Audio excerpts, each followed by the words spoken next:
Sermon de Christ des derniers jours.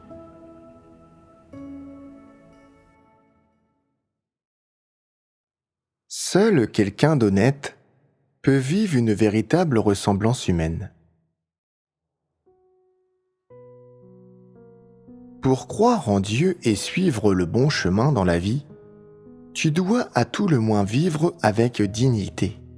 Et avec une ressemblance humaine, tu dois te montrer digne de la confiance des gens et être considéré comme précieux. Les gens doivent sentir qu'il y a de la substance dans ta personnalité et ton intégrité, que tu vas jusqu'au bout de tout ce que tu dis et que tu tiens parole. Les gens doivent t'évaluer de la manière suivante. Ils devraient dire qu'il est certain que tu honoreras tes paroles, qu'il est certain que tu feras ce que tu as promis, qu'il est certain que tu mèneras à bien consciencieusement et de tout ton cœur ce qui t'a été confié, jusqu'à l'entière satisfaction de la personne qui t'a confié la tâche. N'est-ce pas là une personne de parole ? Les gens comme cela, ne vivent-ils pas avec dignité ? Il y a des gens à qui personne n'ose jamais rien confier. Quand il arrive quand même que les autres leur confient quelque chose, c'est parce qu'ils ne trouvent personne de plus compétent, qu'ils sont la seule option. Et encore, il faut s'arranger pour que quelqu'un les surveille. Quel genre de personne est-ce là ? S'agit-il d'une personne qui a de la dignité ? Tu dois analyser et examiner tout ce qu'elle dit. Tu dois y réfléchir à 2 fois. Tu dois faire attention au ton qu'elle emploie et demander confirmation et vérification auprès de ton entourage. Quand elle fait une déclaration ou parle de quelque chose, le niveau de confiance que l'on peut lui accorder est proche de 0. La chose dont elle parle existe peut-être, mais soit elle l'exagérera, soit elle la minimisera, ou il se peut qu'elle n'existe pas du tout, et que la personne soit simplement en train de l'inventer. Et pourquoi invente-t-elle des choses ? Parce qu'elle cherche à tromper les gens, à se faire passer à leurs yeux pour quelqu'un de brillant et de compétent. Voilà son objectif. Les autres apprécient-ils pareil individu ? Non. À quel point les détestent-ils ? Les gens en ont assez de ces individus. Ils les méprisent. Ils peuvent même avoir le sentiment qu'il aurait mieux valu ne jamais les rencontrer. En compagnie de tels individus, les gens ne se fient à rien de ce qu'ils disent. Ils ne prennent rien de ce qu'ils disent au sérieux. Ils se contentent de leur faire la conversation et d'aborder mécaniquement et machinalement quelques sujets extérieurs. Même quand ces individus disent la vérité, les autres ne leur font pas confiance. Les personnes de ce genre sont totalement sans valeur et médiocres. Personne ne leur accorde son estime. Quand le comportement d'une personne en est arrivé à ce stade, cette personne a-t-elle encore de la dignité ? Personne ne lui confie quoi que ce soit. Personne ne lui fait confiance. Personne ne lui livre son cœur. Personne ne croit ce qu'elle dit. Les autres ne font que l'écouter et rien de plus. Quand ces individus disent « Cette fois, je dis la vérité », personne ne les croit et personne ne leur prête attention, même si ce qu'ils disent est vrai. Quand ils disent « Tout n'est pas faux dans ce que je dis », d'accord ? Les gens rétorquent. Cela ne m'intéresse pas d'analyser si ce que tu as dit est vrai ou faux. C'est tellement épuisant de t'écouter parler. Il faut analyser et examiner tes motifs et tes intentions. Et c'est trop pénible, tout simplement. Le temps que j'y passe, je pourrais l'employer à méditer un passage des paroles de Dieu, ou à apprendre à chanter un hymne, et en fait, je gagnerais certains bénéfices à faire ces choses-là. Je ne gagne rien du tout à te parler. Pas une seule de tes paroles n'est vraie, et je ne veux rien avoir à faire avec toi. C'est ainsi qu'ils abandonnent ces gens-là. Aujourd'hui, tu entendras souvent des incroyants dire « Veux-tu entendre la vérité ou préfères-tu entendre un mensonge ?» Personne ne veut entendre des mensonges. Ainsi, ceux qui mentent et tergiversent sans arrêt sont les plus misérables. Ils ne valent rien. Personne ne veut leur prêter la moindre attention. Personne ne veut les fréquenter, encore moins mettre son cœur à nu devant eux, ou se lier d'amitié avec eux. Ces gens-là ont-ils de la personnalité ou de la dignité ? Tous ceux qui rencontrent des gens pareils en auront assez d'eux. Ils ne sont absolument pas dignes de confiance dans leurs paroles. Leurs actions, leur personnalité et leur intégrité, de tels individus n'ont pas la moindre substance. Les gens les aimeraient-ils et les respecteraient-ils s'ils étaient doués et talentueux ? Non. Alors, de quoi les gens ont-ils besoin pour bien s'entendre ? Ils ont besoin de personnalité, d'intégrité, de dignité, et ils ont besoin d'être quelqu'un auprès de qui les autres peuvent mettre leur cœur à nu. Les gens qui ont de la dignité ont tous un peu de personnalité. Il leur arrive de ne pas s'entendre avec les autres, mais ils sont honnêtes. Il n'y a pas d'hypocrisie ou de ruse en eux. Les autres finissent par les tenir en haute estime, parce qu'ils sont capables de pratiquer la vérité. Ils sont honnêtes. Ils ont de la dignité, de l'intégrité et de la personnalité. Ils ne profitent jamais des autres. Ils viennent en aide à ceux qui sont en difficulté. Ils traitent leurs semblables avec conscience et bon sens et ne portent jamais de jugement hâtif à leur sujet. Quand ils évaluent ou discutent d'autres personnes, tout ce qu'ils disent est exact. Ils énoncent ce qu'ils savent et ne parlent pas de ce qu'ils ignorent. Ils n'enjolivent pas et leurs paroles peuvent servir de preuve ou de référence. Quand ils parlent et agissent, ceux qui ont de l'intégrité sont relativement concrets et dignes de confiance. Personne ne considère comme des gens de valeur ceux qui manquent d'intégrité. Personne ne prête la moindre attention à ce qu'ils disent et font. Personne n'accorde d'importance à leurs paroles et à leurs actions, et personne ne leur fait confiance.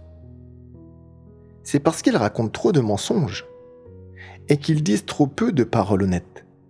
C'est parce qu'ils manquent de sincérité quand ils interagissent avec les autres ou font quelque chose pour eux.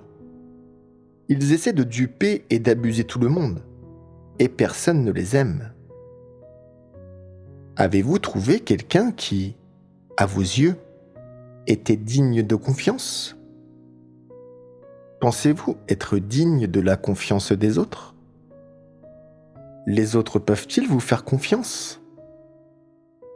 Si on t'interroge sur la situation d'une autre personne, tu ne devrais pas évaluer et juger cette personne selon ta propre volonté. Tes paroles doivent être objectives, exactes et conformes aux faits. Tu devrais parler de ce que tu comprends et ne pas aborder les sujets que tu maîtrises mal. Tu dois te montrer juste et équitable envers cette personne. Voilà comment agir de manière responsable. Si tu n'as fait qu'observer un phénomène de surface et que ce que tu veux dire relève simplement de ton jugement personnel à propos de cette personne, alors tu ne dois pas rendre un verdict aveugle sur cette dernière et tu ne dois certainement pas la juger. Avant de parler, tu dois préciser « Ceci n'est que mon jugement personnel » ou « Ceci n'est que mon ressenti ». De cette façon, tes paroles seront relativement objectives et, après avoir entendu tes propos, ton interlocuteur sera à même de percevoir l'honnêteté de tes paroles et le caractère impartial de ton attitude, et il pourra te faire confiance. Êtes-vous sûr d'être capable d'y parvenir ? Non. Cela prouve que vous n'êtes pas assez honnête envers les autres, que vous manquez de sincérité, et que vous n'avez pas une attitude honnête dans votre façon de vous conduire et de gérer les choses. Supposons qu'on te dise « Tu es quelqu'un en qui j'ai confiance. Que penses-tu d'un tel ?» Et que tu répondes « C'est quelqu'un de bien. » Imaginons qu'on te demande alors « Peux-tu entrer dans les détails ?» Et que tu précises « Un tel est bien élevé. Il est prêt à payer un prix quand il accomplit son devoir. Et il s'entend bien avec les autres. » Existe-t-il des preuves concrètes de l'une ou l'autre de ces trois affirmations ? Suffisent-elles à apporter la preuve du caractère de cette personne ? Non. Es-tu digne de confiance ? Aucune de ces trois affirmations ne contient de détails. Ce ne sont que des paroles à l'emporte-pièce, creuses et superficielles.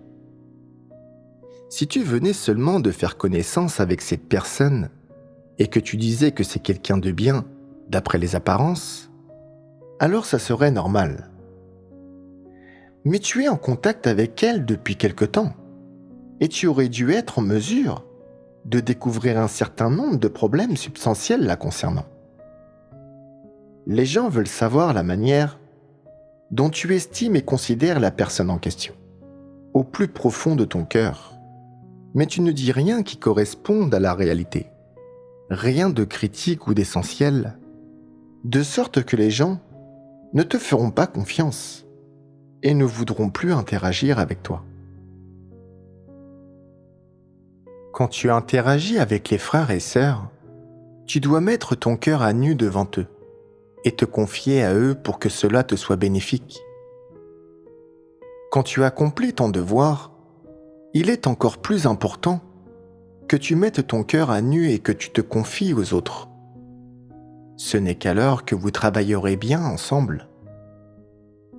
En revanche, si quelqu'un ne met pas son cœur à nu devant toi, si ce n'est pas une personne qui accepte la vérité, si c'est plutôt une personne très rusée, alors il serait idiot de ta part de mettre ton cœur à nu devant cette personne. Et cela pourrait facilement causer des ennuis. Il devrait y avoir des principes dans la manière dont tu interagis avec les frères et sœurs. Tu ne devrais mettre ton cœur à nu et t'ouvrir simplement qu'auprès de ceux qui croient vraiment en Dieu et qui sont capables d'accepter la vérité. Si tu mets ton cœur à nu devant des méchants et des non-croyants, alors tu es insensé et ignorant. Et tu manques de sagesse. Tu ne dois mettre ton cœur à nu que devant des frères et sœurs qui croient véritablement en Dieu et qui sont capables d'accepter la vérité. Ces gens rusés, confus et méchants et les non-croyants, ceux qui n'acceptent pas du tout la vérité, ne sont pas des frères et sœurs. Quoi que tu fasses, ne mets pas ton cœur à nu devant eux, car ce serait mettre ton cœur à nu devant le diable, ce qui risquerait, au bout du compte, de faire de toi la proie de leur manigance et de leurs pièges. Il y a des faux dirigeants et des faux ouvriers parmi les dirigeants et les ouvriers, et il y a des faux croyants et des non-croyants parmi les croyants. Aucun d'eux n'est un frère ou une sœur, alors quoi que tu fasses, ne les traite pas comme s'ils l'étaient. Seuls ceux qui ont bon cœur et qui aiment la vérité, qui peuvent accepter la vérité et la mettre en pratique, sont des frères et sœurs. Et quand tu interagis avec ces véritables frères et sœurs, tu dois mettre ton cœur à nu devant eux. Tu dois t'ouvrir à eux en toute simplicité. Ce n'est qu'alors qu'il vous sera possible de vous aimer les uns les autres et de coopérer harmonieusement tout en accomplissant bien vos devoirs. Parfois, lorsque deux personnes interagissent, leurs personnalités s'affrontent, ou bien leurs environnements familiaux, leurs antécédents ou leurs conditions économiques ne correspondent pas. Pourtant, si ces deux personnes peuvent mettre leur cœur à nu l'une devant l'autre, être entièrement ouvertes concernant leurs problèmes et communiquer sans mensonge ni tromperie, et qu'elles sont capables de se livrer l'une à l'autre, alors de cette manière, elles pourront devenir de véritables amis, c'est-à-dire devenir des amis intimes. Peut-être que lorsque l'autre personne rencontrera une difficulté, c'est toi qu'elle viendra voir, et personne d'autre, et c'est seulement à toi qu'elle fera confiance pour pouvoir lui venir en aide. Même si tu la réprimandes, elle ne te tient pas tête, car elle sait que tu es une personne honnête avec un cœur sincère. Elle te fait confiance, donc quoi que tu lui dises, ou quelle que soit la manière dont tu la traites, elle sera en mesure de comprendre. Pouvez-vous être de telles personnes ? Êtes-vous de telles personnes ? Sinon, alors tu n'es pas quelqu'un d'honnête. Lorsque tu interagis avec les autres, il faut d'abord qu'ils perçoivent ton vrai cœur et ta sincérité. Si, en parlant, en travaillant et en prenant contact avec les autres, les propos de quelqu'un sont superficiels, grandiloquents, obséquieux, flatteurs, irresponsables et imaginaires, ou s'il parle simplement pour rechercher la faveur de l'autre, alors ces propos manquent de toute crédibilité, et il n'est pas sincère du tout. C'est son mode d'interaction avec les autres, peu importe qui sont ces autres. Une telle personne n'a pas un cœur honnête. Ce n'est pas une personne honnête. Supposons que quelqu'un soit dans un état négatif et qu'il te dise sincèrement « Dis-moi, pourquoi exactement je suis si négatif ? Je n'arrive tout simplement pas à le comprendre. » Et supposons qu'en fait, au fond de toi, tu comprennes quel est son problème, mais qu'au lieu de le lui dire, tu lui répondes « Ce n'est rien. Ce n'est pas de la négativité que tu manifestes. Moi aussi, je suis comme ça. » Ces paroles sont une grande consolation pour cette personne, mais ton attitude n'est pas sincère. Tu es superficiel avec elle. Pour qu'elle se sente plus à l'aise et consolée, tu t'es abstenu de lui parler honnêtement. Tu ne l'aides pas sérieusement et ne romps pas son problème évident, de telle sorte qu'elle puisse laisser sa négativité derrière elle. Tu n'as pas fait ce qu'une personne honnête aurait dû faire. Tout cela pour essayer de la consoler et t'assurer qu'il n'y aura pas de distance ni de conflit entre vous. Tu t'es montré superficiel avec elle. Et ce n'est pas ce qui s'appelle être une personne honnête. Alors, pour être une personne honnête, que dois-tu faire face à ce genre de situation ? Tu dois lui dire ce que tu as vu et identifié. Je vais te dire ce que j'ai vu et ce que j'ai éprouvé. À toi de décider si ce que je dis est juste ou pas. Si je me trompe, tu n'as pas à l'accepter. Sinon, j'espère que tu l'accepteras. Si ce que je te dis est dur à entendre pour toi et te blesse, j'espère que tu pourras l'accepter de la part de Dieu. Mon intention, mon but, c'est de t'aider. Je vois bien où est le problème. Parce que tu as le sentiment que tu as été humilié et qu'il n'y a personne pour nourrir ton ego, et que tu as l'impression que tout le monde te regarde de haut, que tu es attaqué, et que jamais tu n'as été traité aussi injustement. Tu ne l'acceptes pas et tu sombres dans la négativité. Qu'en penses-tu ? Est-ce que cela correspond à la réalité? En entendant cela, la personne sent que tu as raison. C'est ce que tu penses au fond. Mais si tu n'es pas quelqu'un de franc, tu ne le diras pas. Tu diras « Moi aussi, il m'arrive souvent d'être négatif. » Quand l'autre entendra que tout le monde se laisse aller à la négativité, il se dira que c'est normal pour lui d'être négatif. Et au bout du compte, il ne s'en défera pas. Si tu es quelqu'un de franc et d'honnête, et que tu l'aides par une attitude honnête, tu peux l'aider à comprendre la vérité et à laisser sa négativité derrière lui. Pratiquer l'honnêteté recouvre de nombreux aspects. En d'autres termes, respecter la norme, afin d'être honnête, ne concerne pas simplement un seul aspect. Vous devez être au niveau à de nombreux égards avant de pouvoir être honnête. Certains croient qu'il leur suffit de parvenir à ne pas mentir pour être honnête. Ce point de vue est-il correct? Être honnête implique-t-il seulement de ne pas mentir? Non. C'est également lié à plusieurs autres aspects. Premièrement, quelle que soit la situation que tu affrontes, qu'il s'agisse de quelque chose que tu as vu de tes propres yeux, ou de quelque chose qu'on t'a rapporté, qu'il s'agisse d'interagir avec les autres, ou de résoudre un problème, qu'il s'agisse du devoir que tu es censé accomplir, ou de quelque chose que Dieu t'a confié, tu dois toujours l'aborder avec un cœur honnête. Comment doit-on s'entraîner à aborder les choses avec un cœur honnête? Dis ce que tu penses et parle honnêtement. Ne prononce pas des paroles prétentieuses. Ne dis pas des choses agréables à entendre, flatteuses ou hypocrites, mais prononce les mots qui sont dans ton cœur. C'est là être quelqu'un d'honnête. Exprimer les vraies pensées et opinions qui sont dans ton cœur, voilà ce que sont censés faire les gens honnêtes.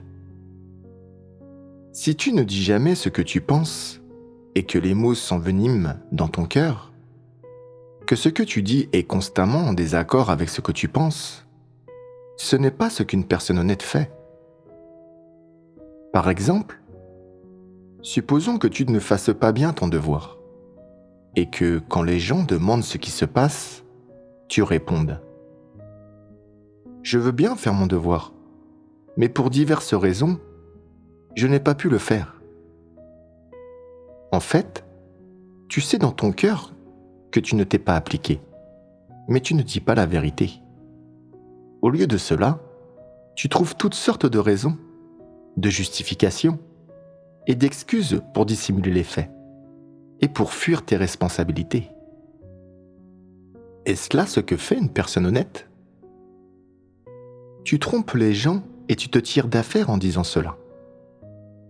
Mais l'essence de ce qu'il y a en toi, de tes intentions, est celle d'un tempérament corrompu. Si tu n'es pas capable d'aborder ouvertement les choses et les intentions qui sont à l'intérieur de toi et de les disséquer, elles ne peuvent pas être purifiées. Et ce n'est pas peu dire. Tu dois parler sincèrement. J'ai un peu tergiversé en faisant mon devoir. J'ai été imprudent, négligent et inattentif. Quand je suis de bonne humeur, je peux faire quelques efforts. Quand je suis de mauvaise humeur, je tire au flanc. Je refuse de faire des efforts et je convoite les conforts de la chair. Quand j'essaie de faire mon devoir, je suis donc inefficace. Il y a eu un renversement de situation ces derniers jours et j'essaie de donner le meilleur de moi-même, d'être plus efficace et de bien faire mon devoir. C'est là parler à cœur ouvert. L'autre façon de parler n'était pas parler en toute sincérité. Parce que tu as eu peur d'être émondé, peur que les gens découvrent tes problèmes et que les gens te tiennent pour responsable, tu as trouvé toutes sortes de raisons de justifications et d'excuses pour dissimuler les faits. D'abord en amenant les gens à cesser d'évoquer la situation, puis en rejetant les responsabilités, afin d'éviter d'être émondés. Voilà la source de tous tes mensonges. Les menteurs ont beau parler, une partie de ce qu'ils disent est forcément vrai et factuel. Mais certaines choses essentielles qu'ils disent contiendront un peu de fausseté et un peu de leur motivation. Il est donc très important de discerner et de distinguer ce qui est vrai de ce qui est faux. Ce n'est pas chose facile cependant. Une partie de ce qu'ils diront sera entachée et embellie. Une partie de ce qu'ils diront sera en accord avec les faits. Et une partie de ce qu'ils diront contredira les faits. Les faits et la fiction étant ainsi embrouillés, il est difficile de distinguer le vrai du faux. Voilà le genre de personnes le plus malhonnête et le plus difficile à identifier. S'ils ne peuvent pas accepter la vérité ou pratiquer l'honnêteté, ils seront certainement éliminés. Quel chemin les gens devraient-ils choisir alors ? Quel chemin est celui de la pratique de l'honnêteté ? Vous devez apprendre à dire la vérité et être capable d'échanger ouvertement sur vos états et vos problèmes réels. C'est ainsi que les gens honnêtes pratiquent, et une telle pratique est correcte. Ceux qui possèdent une conscience et du bon sens sont tous disposés à s'efforcer d'être honnêtes. Seuls les gens honnêtes se sentent vraiment joyeux et sereins, et ce n'est qu'en pratiquant la vérité, pour arriver à se soumettre à Dieu, que l'on peut profiter d'un véritable bonheur.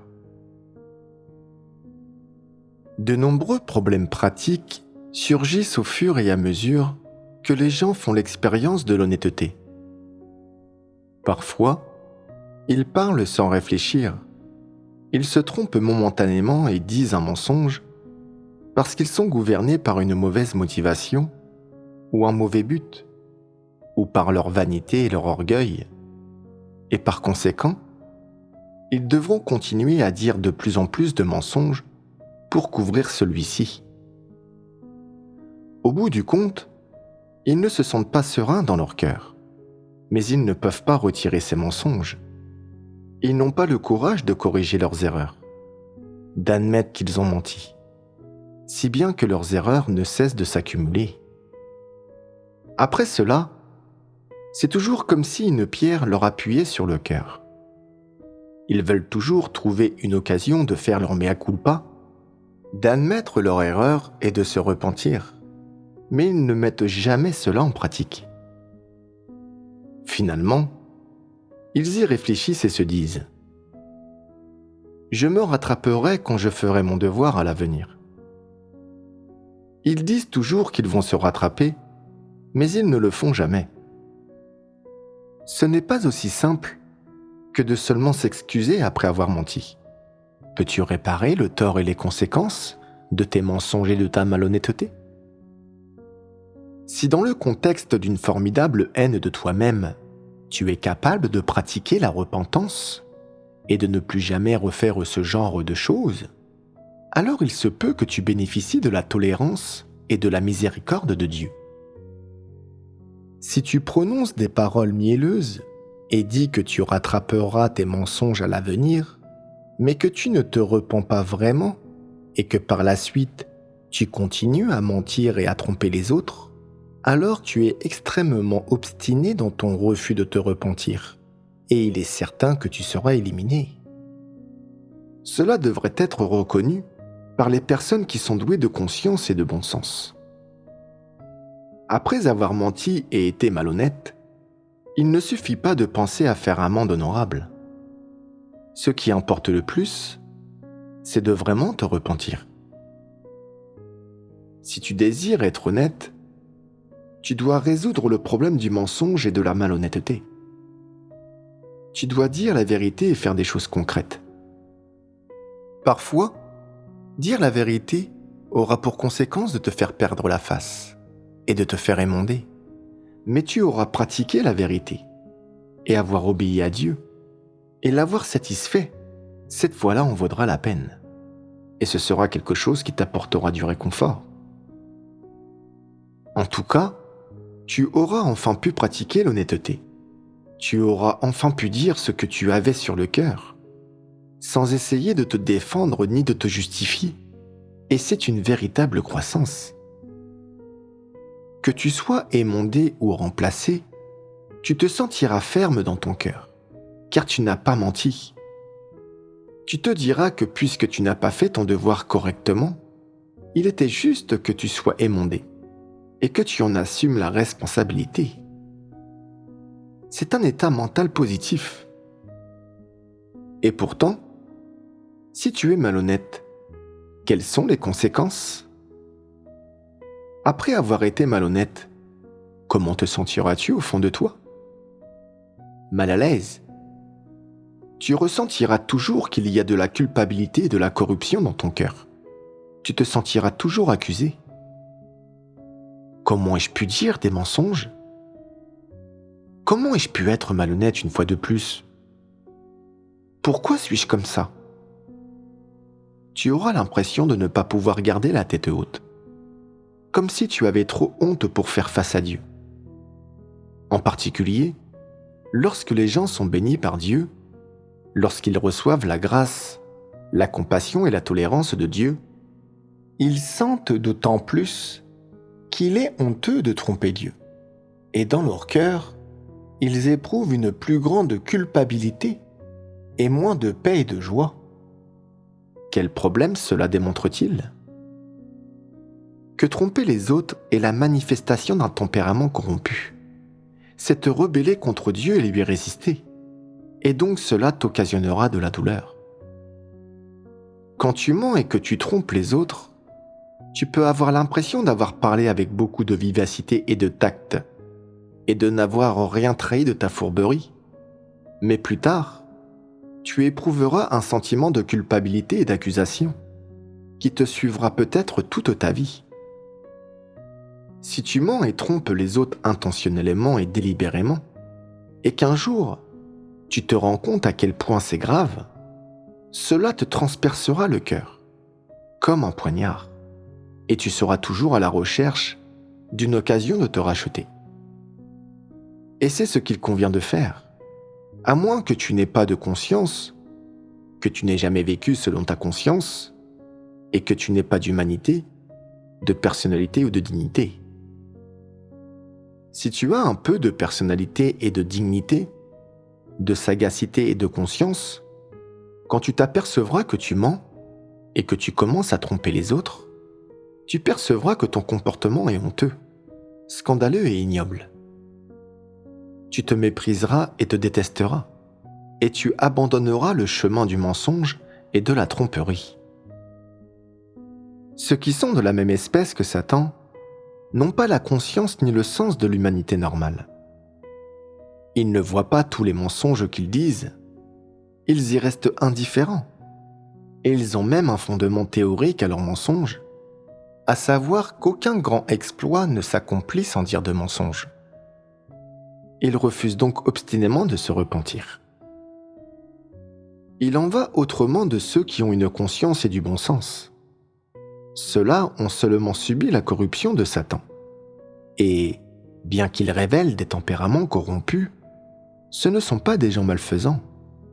Ils ont le sens de la conscience. Ils ont les besoins d'une humanité normale et les instincts et les besoins d'un amour pour les choses bonnes, justes et positives. Par conséquent, quand ils n'ont pas la conscience tranquille, ils sont capables d'opérer une introspection et de se repentir réellement. Satan est une chose extrêmement mauvaise. Il n'aime pas les choses positives. Il n'aime pas les choses bonnes. Et dans sa nature, il n'y a que des choses sombres et maléfiques. Il n'y a rien que des choses corrompues et malignes. Satan n'a pas d'humanité. Il n'a pas les besoins d'une humanité normale. Et il n'a aucun sens de la conscience. Or, il en va autrement pour les hommes. Ils ont été créés par Dieu. Ils ont une conscience et du bon sens. Les gens dotés d'une conscience ont de la sagacité dans leur cœur. Ils perçoivent les accusations et les reproches que leur adresse leur conscience quand ils essaient de tromper Dieu ou d'autres personnes, et ces reproches et ces accusations les font souffrir. Quand une personne éprouve cette souffrance, quand elle perçoit ces accusations et ces reproches, sa conscience commence à acquérir de la sagacité. La personne se rend compte que les gens devraient être honnêtes et qu'ils devraient emprunter le chemin consistant à poursuivre la vérité. Quand elle a ce besoin, c'est une bonne chose. À l'heure actuelle, vous faites-vous des reproches quand vous mentez et trompez les autres? Que vous vous fassiez des reproches prouve que vous avez un certain sens de votre conscience et qu'il y a encore de l'espoir pour vous. C'est le niveau minimum de sagacité et le genre de comportement que vous devez posséder en vue d'atteindre le salut. Si votre conscience ne vous adresse aucun reproche, c'est problématique et cela signifie que vous n'avez pas d'humanité. Alors savez-vous vous repentir après avoir menti et trompé les autres? Si vous refusez obstinément de vous repentir, quelle en sera la conséquence? Il sera impossible de vous racheter. Vous êtes désormais tous à même de constater que Dieu sauvera ceux qui possèdent une conscience, du bon sens, les besoins d'une humanité normale, la capacité de discerner le bien du mal, l'amour des choses positives et des bonnes choses, la haine du mal et la capacité d'accepter la vérité. Ces gens-là peuvent être sauvés.